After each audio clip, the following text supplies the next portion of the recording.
A woman, as is well known, does not generally daven with a minyan. I mean, she may go to shul, but she doesn't consider that to be the basic obligation that she has.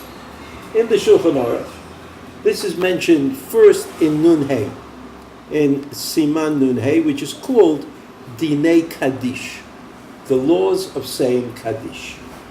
And the Mechaber says, Omrim Kaddish, when you have to say Kaddish, Ein Omrim Oto Bepachot Mi-Asara Zicharim. Kaddish, you always say with a minyan. A minyan has 10 men. So he says, the Mishnah Berurah says, Lafuki Nashim. As we know, the women are not counted as part of the minyan. But of course, even though they're not counted for the minyan, whatever advantages you get for davening in a minyan should also accrue to women.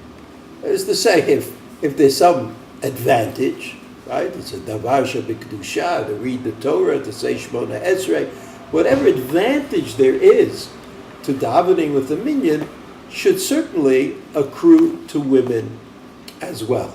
For after all, what difference is there between a woman who's not counted for a minyan and the 23rd guy in the room who also is not really counted for the minyan, because you have 10. Once you have 10, you can daven.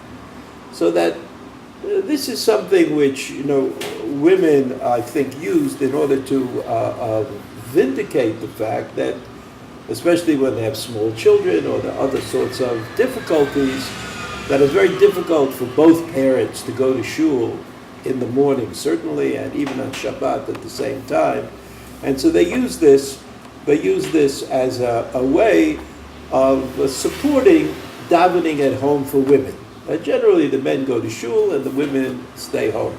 But I think that women who are not obliged to stay home, who don't have small children, there's no reason that they should not participate in tefillah b'tzibur, in davening with the entire tzibur. There is one other matter in the Shulchan Aruch, in Siman Peichet. The Mechaber again addresses women coming to shul. And he says that a Baal Keri, somebody who has nocturnal emissions, a man, even if he doesn't go to the mikveh, can go to shul and be part of a minyan. The Ramah says there are those who have written that a menstruating woman, on the days that she sees blood, should not go into the Beit HaKnesset, should not daven there or mention the name of God or touch the Sefer Torah. The Yesh Omrim, the Ramah says immediately, there are those who say Muteret Bakol V'chein Ikar. And this is the primary halachic position. The Mishnah Berurah adds,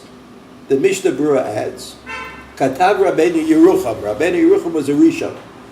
Rabbeinu Yerucham says, Yesh To'im Lomar. There are those who are mistakenly say that women who have just given birth should not go to the Beit HaKnesset until 40 days have passed for a male child and 80 for a female child. Uminag ta'utu. This is absolutely mistaken. V'tzarich limchot biyadam. And you have to show them the error of their ways. So, of course, it would seem that both the Ramah and the Mishnah Berurah don't want to distinguish between women who do go to shul and women who don't go to shul. All the women may go to shul and get the advantages of tefillah b'tzibur, even though it's become a part of our way of life that the women, if there's a choice between a man going to shul and women going to shul, the man takes up that obligation. I mean, the question is that if the Ramah is certain that this is incorrect, then why did he mention it? Why did the Ramah mention it? I mean, it's hard for me to say, but it may be that, as you know, the Ramah was always interested in defending Minhagei Yisrael, the customs that Bnei Yisrael had accepted upon themselves. And this may be one of them. One of the reasons that women don't go to shul, that they don't fulfill this obligation, is because they thought for some reason that they should not go to shul. So the Ramah puts that in, but it's important to remember that both the Ramah and the Mishnah Brura insist that you should go to shul, that women should go to shul and can go to shul at any time to benefit from the tefillah b'tzibur.